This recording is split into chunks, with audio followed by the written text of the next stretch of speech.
Ladies and gentlemen, in just a moment you are going to hear the voice of a man who will tell you some tremendously important facts.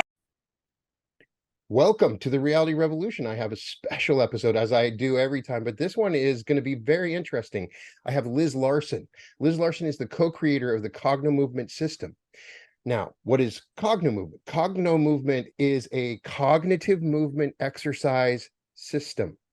And I found this pretty interesting. It's designed for quick and powerful change of chronic problems and patterns. This system is useful for a wide range of problems that people experience daily, including cravings, habits, cycling through patterns, stress, relationship issues, low energy and moods, as well as many issues that we're not allowed to publicize. This system creates powerful positive incomes for its users, more energy, boosted creativity, increased focus and ability to concentrate, enhances athletic ability, promotes better overall moods. Liz has discussed energy and consciousness in a variety of different places, and you can find a lot of her stuff at cognomovement.com, and we'll talk about it a little bit more here. So welcome to the Reality Revolution, Liz. Thanks so much. I am so excited to be here. Your channel is one of my favorites. I have to tell everybody that in the morning when I put my face on, that means putting on my makeup, I often will listen to Reality Revolution. Well, I'm truly and genuinely honored by that. Thank you so much. It means a lot. So let's get your origin story. What got you into this, and how did you get to develop the Cognomovement system? What was your inspiration? Gosh, I mean, there's so many things. First of all, I was born one of those people who knew stuff. People would just ask me the strangest questions as a little kid, like advice. And somehow I always knew the answer. I could never figure that out. But as I got older, I knew I didn't really want to pursue counseling because I just didn't relate to having people relive their problem again and again and again. So I didn't go that direction. I ran car dealerships. I was a serial entrepreneur, all the while studying how to create real change in people. So in my car dealerships, I would work with my salespeople. This was a very high level car dealership. No ugly sales there. We simply helped people. That was our motto. That's it. Weird for a car dealership, I know. But I would help my salesmen clear their blocks, their emotional blocks to their sales process, things like follow-up. Later on, my parents started to have Parkinson's and Alzheimer's. So I dove head deep into learning about neurology. At the same time, I'd entered a 2-year program for Neuro-linguistic programming, NLP, based in brain remapping. So I was doing that all at the same time, learning how to create change between the body and the brain. I know more about neurology than I have any business knowing. For that reason, I was looking for a way to create change for my parents. In 2016, I ran into Bill McKenna. We started working together, promoting some events having to do with consciousness and change. And Bill had this funny idea. And he asked me about it. And I said, yeah, I know what that is. That's a brain remap. But I thought it was a little weird. It included this funny little ball that originally was sewn with just some fabric and printable fabric, if anybody knows what that is. But it was helping people create change, harmonizing the left and right side of the brain while focusing on sensation. So eventually, we wanted to start teaching people. So I had to bring it into my practice. By that time, I was working, remapping brains with NLP. Pretty good success, but it took a long time and it didn't always stick. So I brought it into my practice and I thought, dang, this takes a long time too. So I started adding some things that I knew about neurology to it and got it down to where we could create change in 45 seconds. Oh, wow. So it's kind of a convoluted story, but the background is, I have a mind for putting disparate ideas together and creating something out of that, picking from here and here and here and putting it all together with really that intuitive kind of born knowing sensibility. So this is fascinating. I had, to experience my own dad going through Parkinson's and dementia. So this is related to movement. You're integrating the NLP model, but you're relating it to movement. I'm fascinated by hemispheres and the interaction between the hemispheres. It's something that's ignored a lot. Yeah. As you may have noticed, some of my meditations, I try to use both channels because sometimes you're communicating to two different persons when you communicate.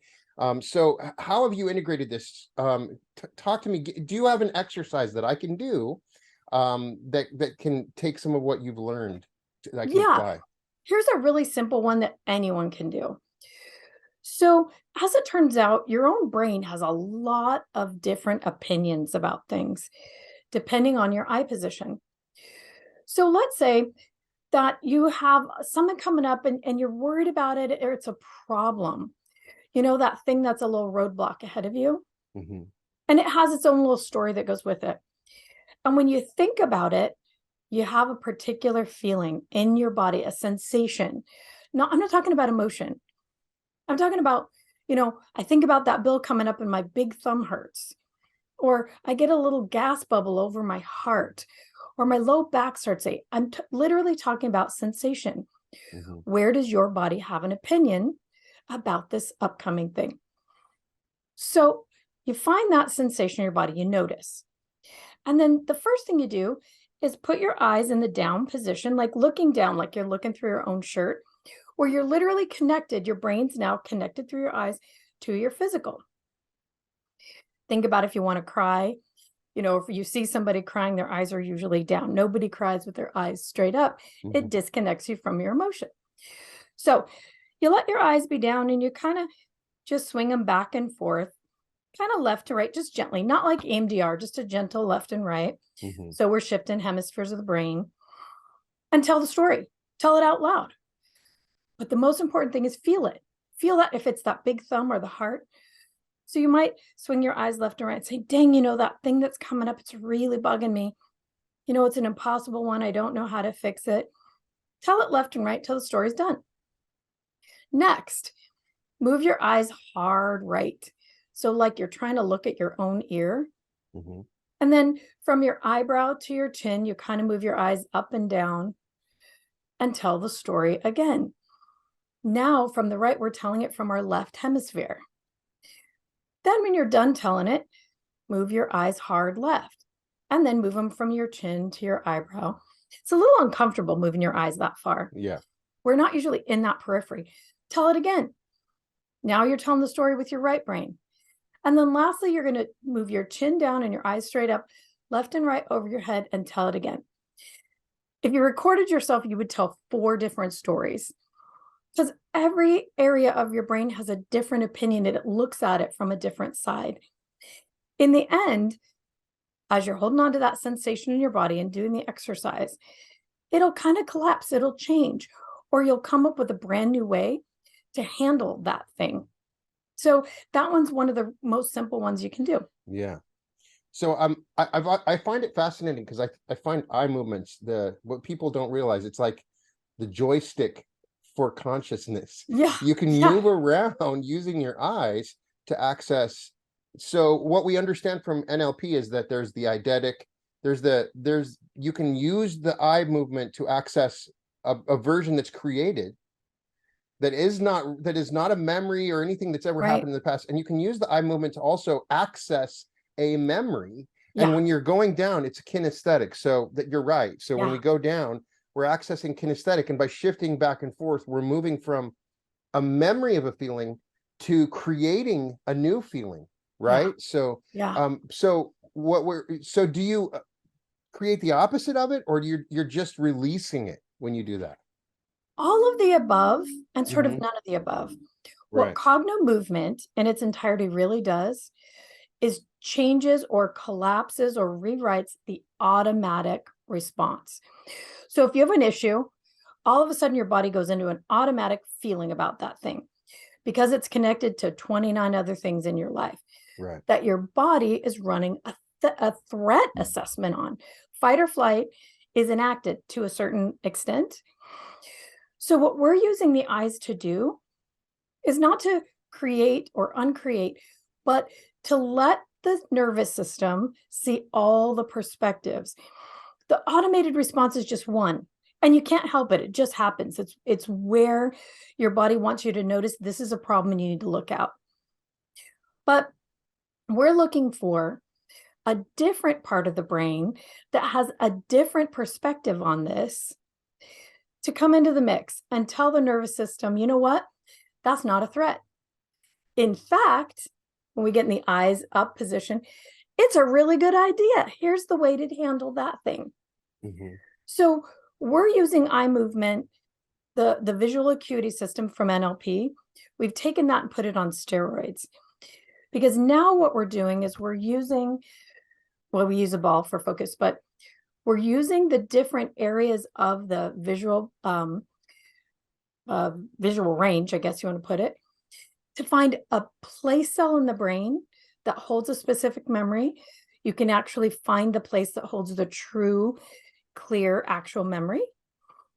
But you can also move that to another place that might actually be way, way more resourceful and have a way to handle that's really useful, but also tells the nervous system to stop the fight or flight. So in that way, you can change the automated response. Right. You're no longer responding with stress or worry. You're responding with woohoo. Right. Well, you're breaking the pattern, and it makes so much sense to me. When if you go back to the very beginning of my channel, I have a meditation on awakening the pineal gland, the third eye, and I had been taught a technique that was using eye movements, and I was wondering if maybe you would experience this. You use a pattern of eye movements. So I would look up and to my left, and then down and to the left, and then down and to the right, and up and to the right, then over directly to the left, then over directly to the right, then directly up. And when I did this, I would get a flow of energy that would sort of break the patterns up, and I could feel an electricity that sort of focused at a single point. Have you experienced or had any of your clients experience anything beyond just the breaking of patterns, where you have energy centers and levels of consciousness change from the simple eye movements? Oh my gosh, this is the reason I wanted to talk to you. What we've discovered is that it changes the field that your body's emanating. Yes. So your field of potential changes immediately.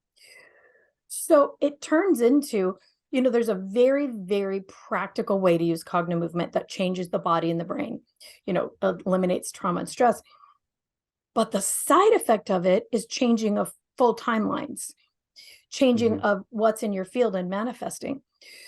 So one of the first times I was early on working with a client who came in, who's actually a doctor. She had some stress with her husband, wanted to change it. And, all kinds of things come up because everything's in one pattern. Money's going to be in one pattern. Nervous system is going to recognize relationships, but they're all going to kind of lump into one thing, one pattern. So when we release one, it releases a lot of stuff.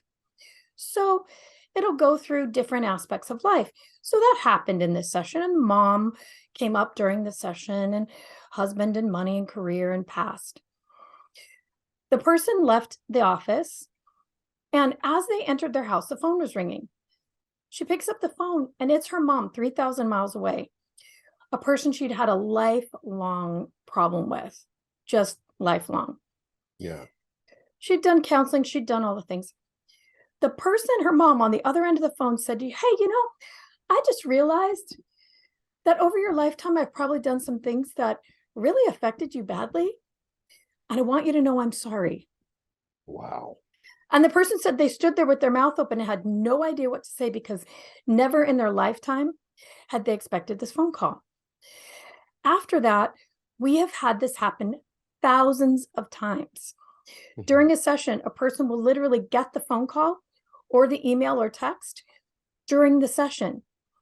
Immediately when the wave collapses, the neurological pattern in the body from brain to body, body to brain, back and forth, it creates like a Tesla coil field, Right.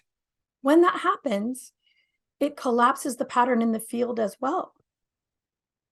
Amazing.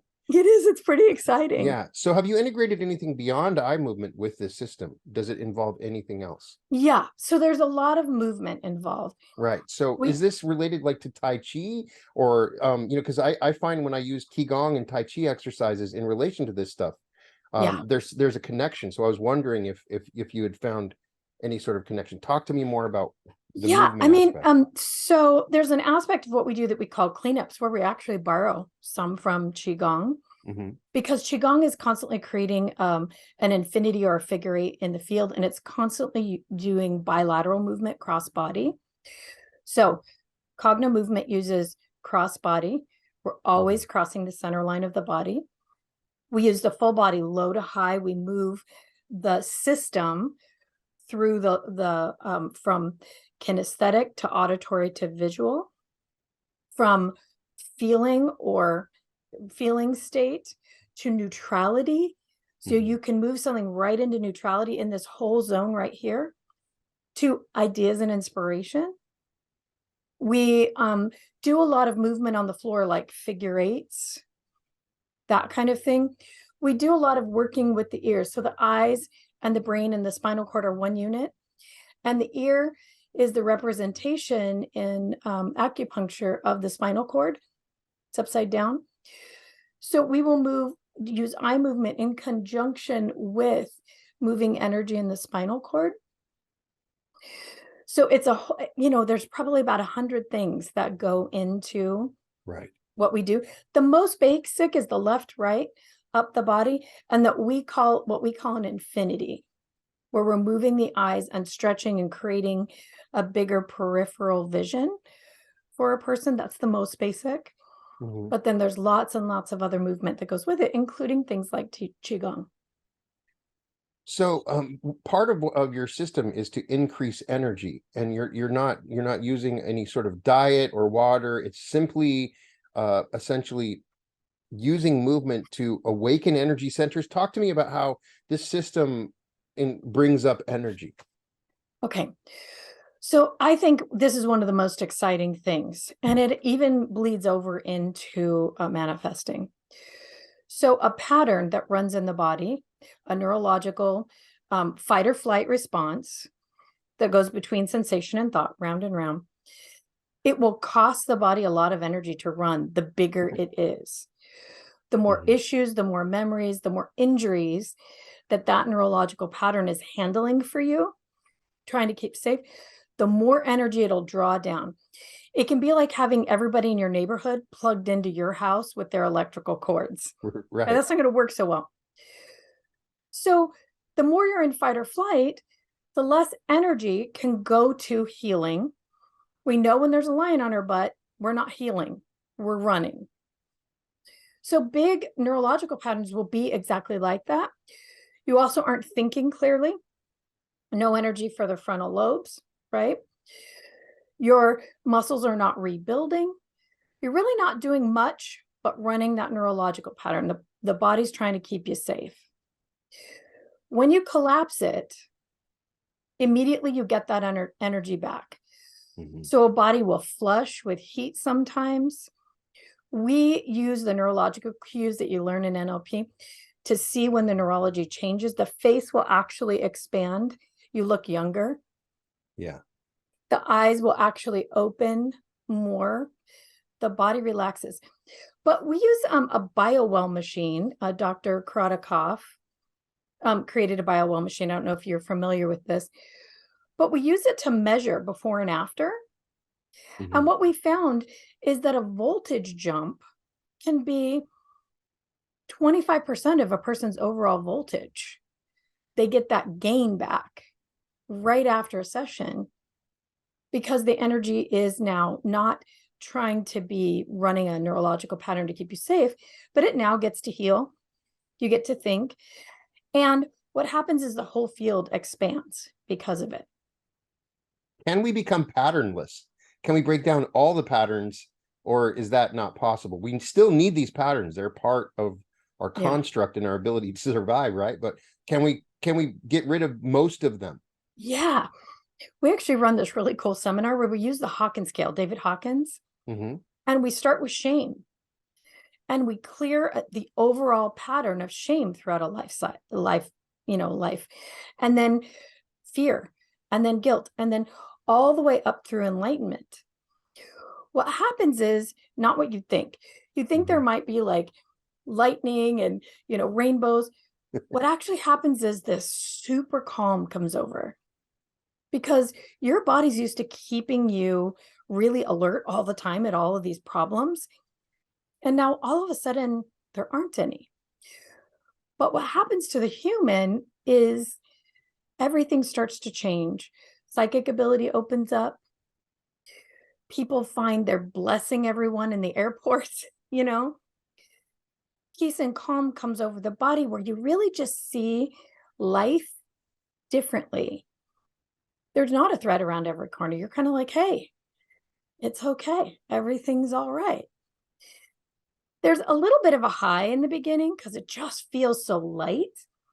But pretty soon it becomes the new normal. And your life just works better. Relationships change right away. Lots of times money changes right away. People's housing situations change right away. It's really an amazing thing. It's almost like these patterns are blocking energy that we would naturally. It's not where we're increasing energy. The energy's already there. We're just blocking the energy, right? Well, it's being utilized for something else. Right. That's what it is. So it's not like the energy comes into the body or goes out of the body. A lot of people ask me that, doesn't this big trauma need to process and leave my body? The answer is no, because the body is really just doing its best to handle that thing. And the original trauma is not what you thought it was in the first place. Every time it replays, it takes into account everything around you. The atmosphere, if your underwear are too tight, do you have some indigestion? Did someone just stick their tongue out at you? All of those get wrapped in to our issues. So basically, when we shut that pattern off and tell the nervous system, hey, not a threat anymore, the body just basically recycles the energy, puts it back in, and now you're in a thriving state, where before you were diminished because the body was running that pattern at such volume that it was bringing down your voltage. A lot of this reminds me, I don't know if you've heard of Dr. John Lilly back in the 60s. No. He studied dolphins and LSD. He was like with Timothy Leary. He wrote a book on metaprogramming the biocomputer. And really a lot of what you're saying, it's like we're an advanced computer system that has these meta programs. So it's almost like we need to learn what our programs that are running and then reprogram the energy system for us to be functioning efficiently, in this energy body, right? Yeah, it's actually a perfect way to describe it. I describe it that way all the time. It's like, when your computer has a virus or a program that's way too big and you're trying to make it do anything, you get that loading signal. That's what our bodies are like too, because the computer is running all of its energy to try to handle this thing that's not really built for. Right. So we just simply hit the delete button on that program in our bodies too. It's really that fast and that simple. The cool thing about it is the movement that we use is so complete. I mean, we're hitting the body with so many different ways to let go of that pattern that it's very complete and it's permanent. In fact, I know you're like, what? Wow. So the fact is that we do it with cravings all the time. It's one of the most fun sets. So it's happened to me many, many times, this craving set thing. And at the end of the session, the thing that you just couldn't live without, you actually think is like either gross or just neutral. And from that point on, your body just doesn't think about it anymore. You just have no interest whatsoever. Just nothing. I keep on thinking of tapping when you're describing this. Have you ever combined EFT or any exercises? Because you're changing the energy system, the way the energy runs in the body. So you're going internally. Have you ever integrated anything like that?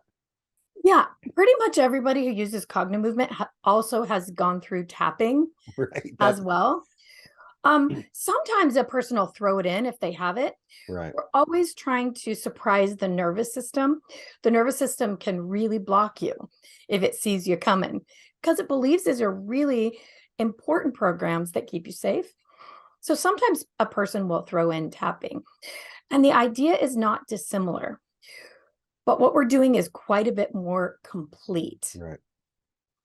It's Yeah. completely fascinating. So as you've gone about this and seen people gain energy, I'm sure that you've had some revelations about consciousness. This has maybe changed. Since you've started doing this, have you noticed a general change in the level of consciousness, the way that people interact and awaken through these systems? Yeah. I mean, we see it all the time. You'll see a person come in who everything's about their problems. Mhm. And you kind of see the way their life is working. Things just aren't working well, fighting with a spouse, trouble with kids. And as they clear their issues and their energy levels up, Mhm. their consciousness goes right along with it. So we'll see a person who gets, 30% energy back, a voltage, and their life equals that. It's like 30% better. They go home and all of a sudden their spouse is like very attractive to them and nice. And when they left, that was a terrible person, causing all kinds of trouble. So we see as the voltage moves, as people get their energy back, there is an equal amount of consciousness, meaning they're able to see things from new perspectives. They're not in a 3D place of blame, guilt, shame, but they move into neutrality like, okay, it's okay for that person to live on the planet and be how they are. I don't have to change them. It's all right. Right. Or they'll move into acceptance. Like, I accept them how they are. That's fine. And I'm even going to accept my past for what it was. And then when you see a person move into love or above, that's that change, that 500 level, when they've cleared enough out that they're really in a place where it is okay to experience love for the planet, for themselves. That's a big deal, right? Mhm. And for other people around them. And you see their life change. At that point, people are manifesting very, very quickly. We have so many stories about that. They're not having conflict. Their life seems to kind of smooth out. So we see the life and along with the consciousness level equal each other, if that makes sense, along with the energy that they have back in their bodies. I always like to ask when I'm interviewing someone, especially like you, have you noticed a change, maybe in the last 5 years in the general level of consciousness, the way that people are interacting with your programs compared to before? Is there a discernible change in consciousness and the way that people react to these programs, if you understand what I'm trying to ask? Yeah, I know, I really understand. And I'm constantly saying this. I think the work that we're doing today and the things that we're able to change in so many areas of life would not have been available 10 years Mhm. ago. And I think the people that are coming to this work, I don't think people would have understood it. So I think the availability, what's available in the world right now for consciousness level is going up and up and up exponentially. I think all the time I'm saying to my business partner, Bill, the consciousness level on the planet, what's available, not to everybody. You really have to be clear enough. You have to be letting go of those traumas and letting that be out of your life or having it deleted. But I do think the consciousness level is getting bigger and bigger, higher and higher constantly. So if you're a futurist, based on the trends that you see with your clients, what is happening in our future? Well, I mean, that's a super big question, but I think that we're going to get to a point where there's enough of us, people who are listening to your channel and actually doing the work, people who are doing our work, people who are doing tapping EMDR, people who are really looking for a real change, not willing to accept what they've had in the past, I think we're going to get to that point where it tips the scales. And I really think that we're going to be moving into, at least for a group of us, a higher consciousness level. Right. Like an entirely new earth that's happening slowly and carefully all around us, right? Yeah, I'm a big fan of that idea. And I think this is the kind of change, because what we see is that people are doing this kind of work with us and on their own, because people can do it by themselves. They're creating a new life for themselves. They're creating a whole new world in their own lives. You see things so differently that you're not fighting against everything that has to change externally. You're literally seeing it change internally. Instead of fighting about politics, you're thinking, oh, who's in my vicinity that I can serve right now, today? Instead of getting online, arguing with somebody about, the latest thing, you're out there actually helping someone else create change and excited about doing that. I think that's what changes the world. I think you're absolutely right. It's completely fascinating to me. So taking what you've learned, tell me a little bit more about because you've obviously applied this to your own life, right? Yeah. Tell me about your general daily ritual and how you go about your day. So this is kind of funny. We all use it differently, but I love ideas and inspiration. That hierarchy of needs, hierarchy of values. I find that my highest value is ideas and inspiration above anything. I'll take it, So what I do every morning is I get up and I'll use my Cogno for 5 minutes, because I want that big brain ideas.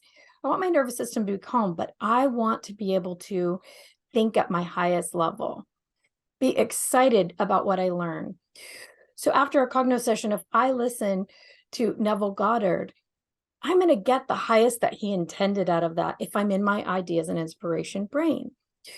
So I'll use the system. It's left and right, up the body. We're calling out color and symbol, getting the left and the right brain really, really engaged. We're activating the auditory, the visual, the kinesthetic.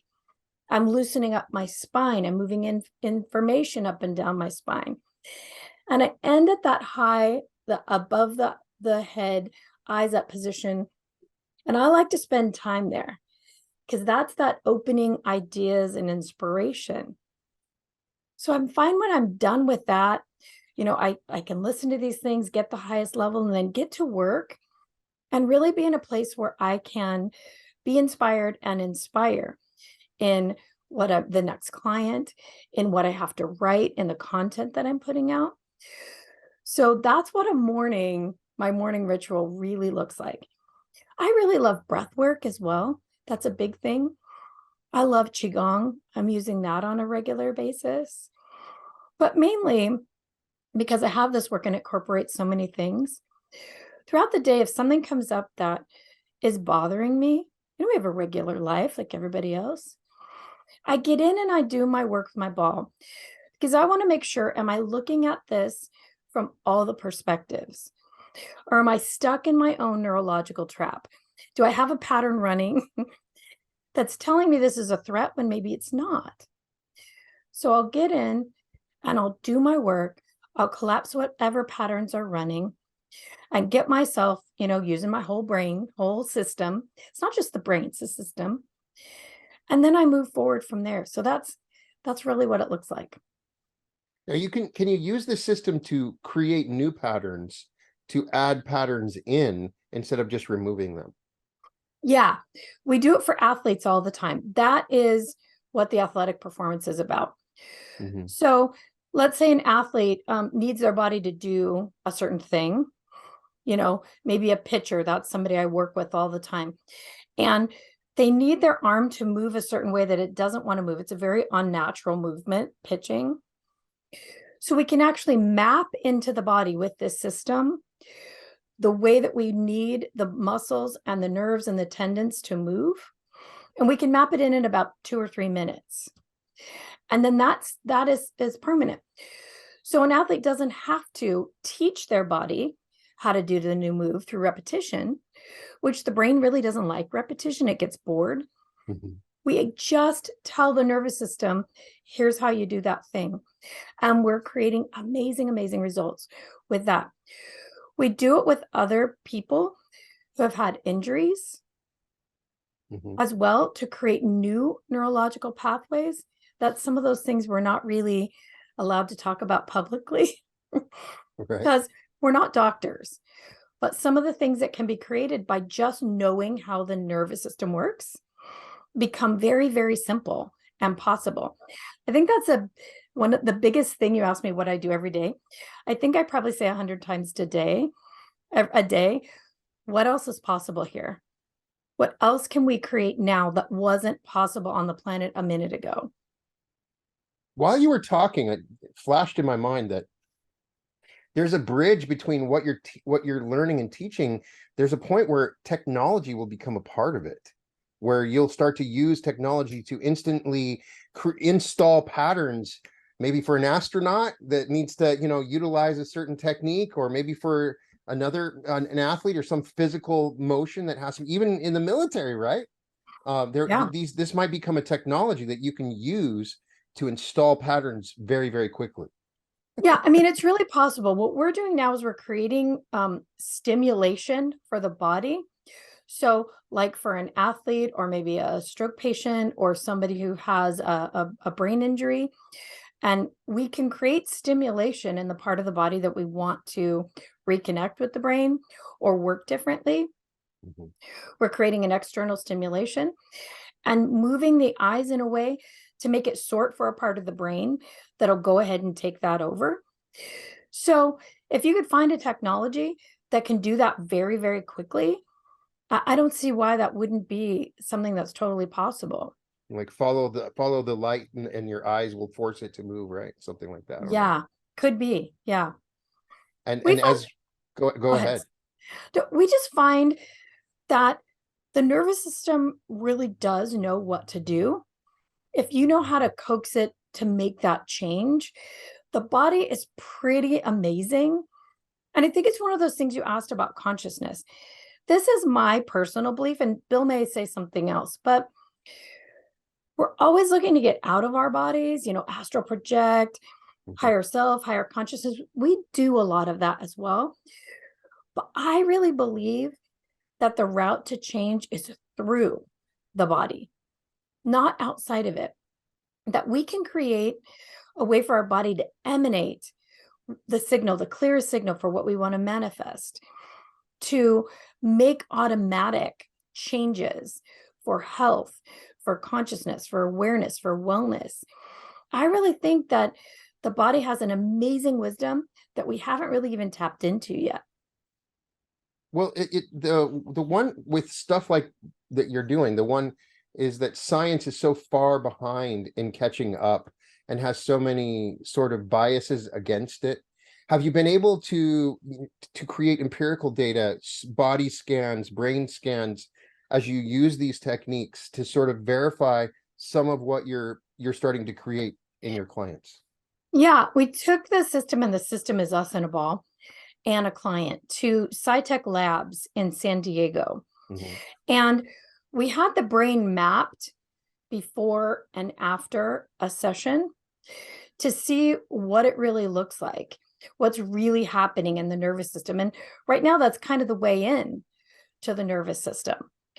So what we found is that the brain, so the brain's just one end of, the pattern in the nervous system, was making a lot of, using a lot of energy to try to make connections. There was no clear pathway. It was thousands and thousands of movements within the brain to try to do simple tasks on a computer. So that's what they do with the MEG, is they have a person do simple tasks. What we found is after the session that not only did the person's ability to do the tasks increase, the speed was 30% faster. So what it would look like in the scan is that their IQ went up exponentially, and their stress level went way down exponentially. So after the session, what the brain looks like is it's firing these really clear signals back and forth to make a decision, to make the body, choose whatever it is on the screen that needs to be chosen. And that translates into those same signals in the body. A clear signal to make this happen, a clear signal to make that happen. So that's the most scientific data that we have. We use the BioWell system all the time. And several of our practitioners are now doing thesis studies on it, doctoral studies. So we hope to have more. The science that backs it is a lot of things that have already been done, like EMDR, tapping. Those sorts of things back what we're doing. We are just have expanded a lot on that model. This is amazing and so exciting. I'm sure many people that are watching right now are also excited, because we all kind of intuitively know the feeling is the secret. The nervous system is the secret. And I talk all the time about the subconscious, but the subconscious is directly linked to the nervous system.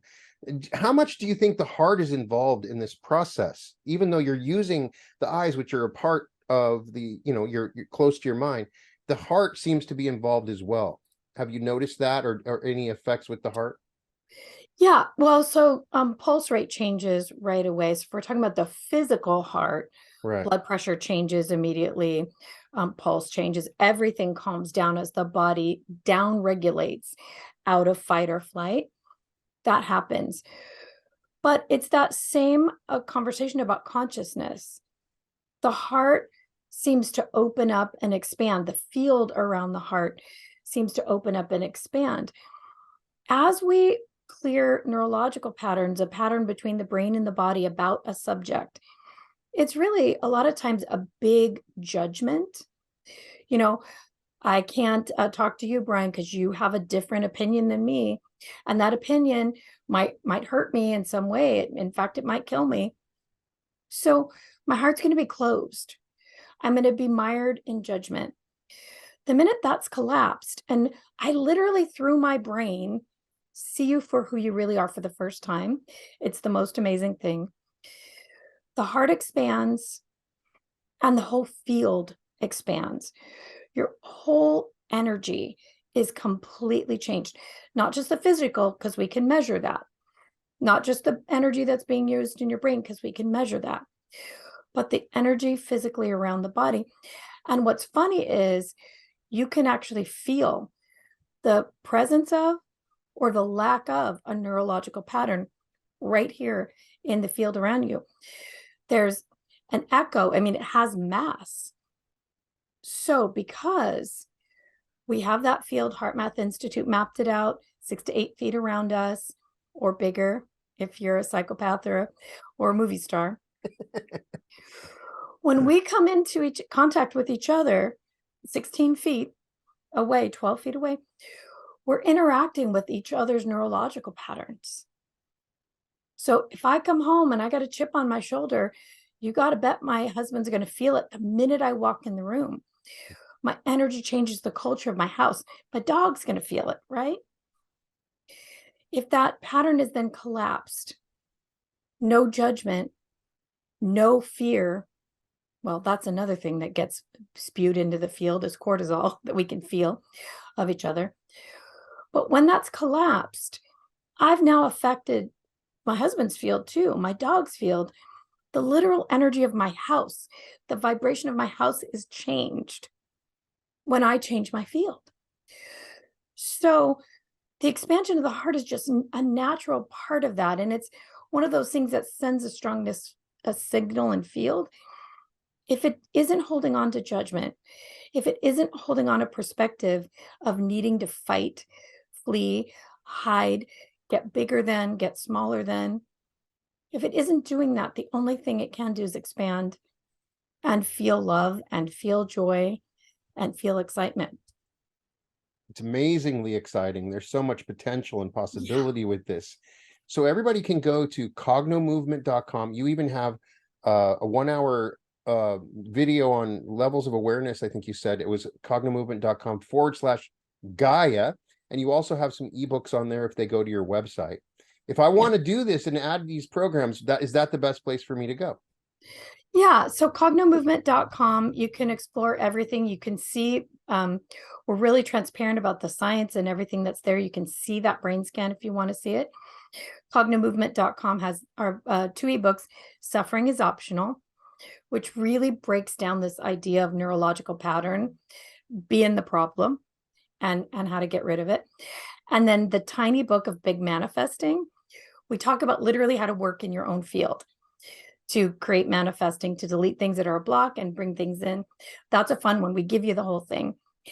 And then cognomovement.com/Gaia, Gaia, if you don't know how to spell it, it's a full lecture from my partner, Bill McKenna, on that level of awareness that answers that question. What happens when your energy changes?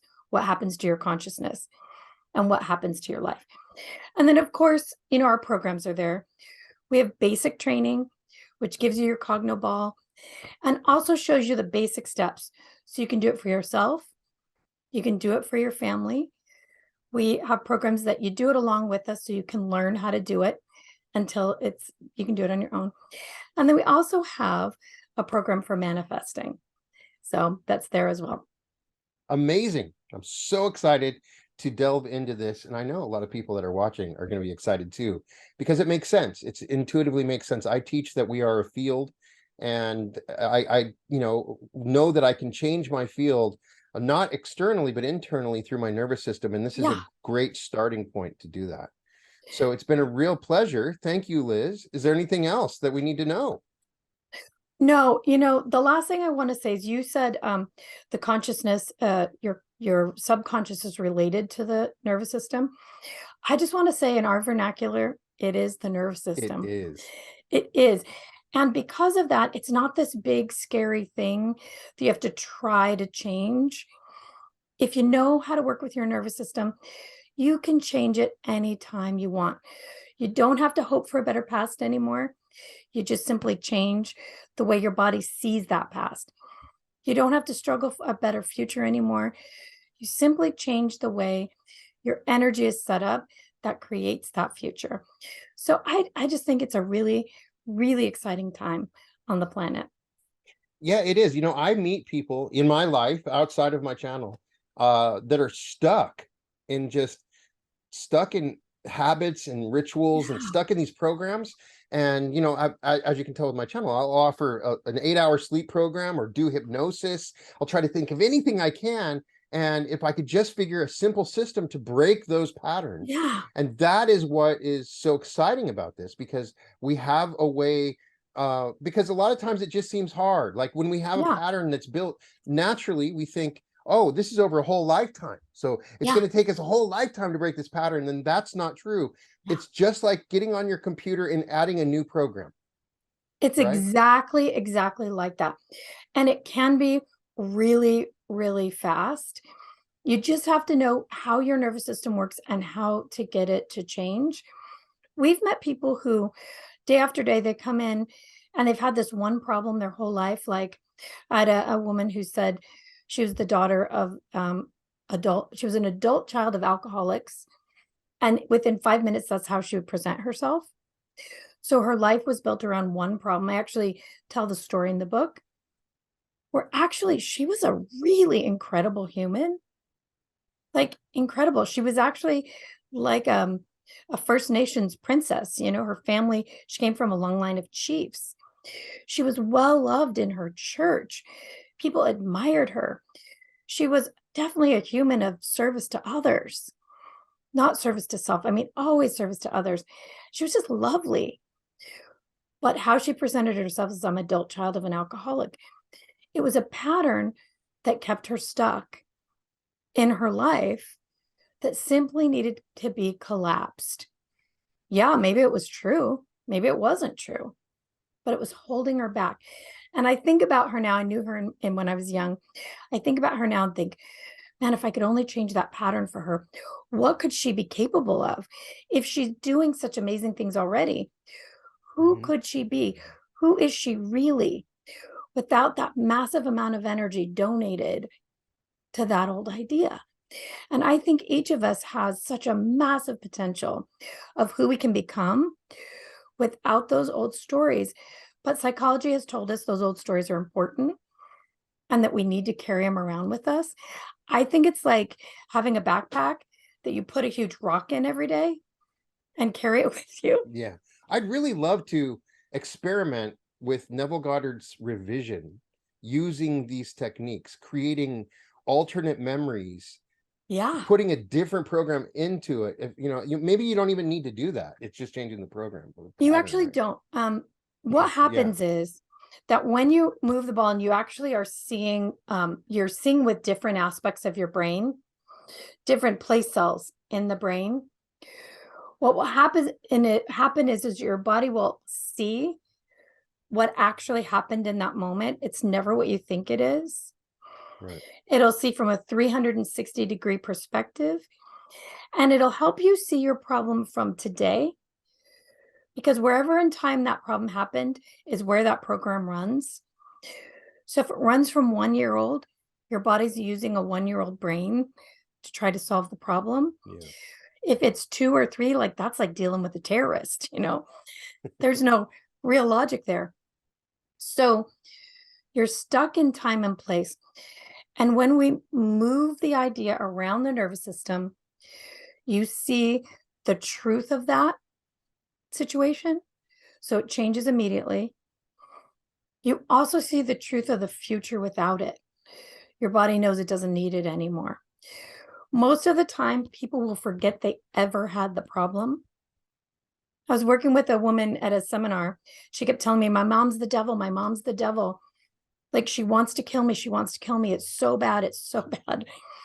In about 5 minutes, the pattern collapsed. And we see it on the nervous system. We see the system change.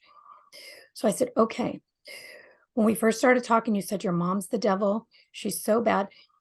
And she looked at me with the most blank look ever. And I just looked back, waited for it to come to her, and I raised my eyebrows. And she gasped. She said, oh my God, I did say that, didn't I? I said, well, yeah. She said, do you know what the truth of it is? My mom really loves me. She really loves me. She said, I've been the one who's been in full resistance to her most of my life. Wow. So you could rewrite it in your past, but most of the time, the body, the consciousness, your subconscious, your nervous system doesn't give a crap about it anymore. It's not important. No, what happens is the body has a feeling, a sensation that happens when the pattern starts to run, and it's not usually a good one. And the brain makes up what to think about that feeling. So the brain says, wait a minute, ooh, that didn't feel good, bad, bad, bad. Sends a signal down to that part of the body. Yep, I confirm that whole thing's bad. And it goes round and round and round, and it creates a field, and it makes itself bigger. When the truth is, it was just a sensation in the first place. So the whole story goes when the sensation in the body goes. When your body no longer generates that feeling around that subject anymore, the mind actually forgets. We've even had people forget they ever came to see us about a subject. It's bad for business, but it's so complete. Your system just doesn't pay attention to it anymore, which is, I mean, it's really a cool thing. Amazing. This is so exciting. Thank you so much for coming on, Yeah. Liz. Everybody, cognomovement.com. Liz Larson, Bill McKenna, thank you so much. And welcome to the Reality Revolution. Thanks for allowing me to be on the show. I really appreciate it. Thank you.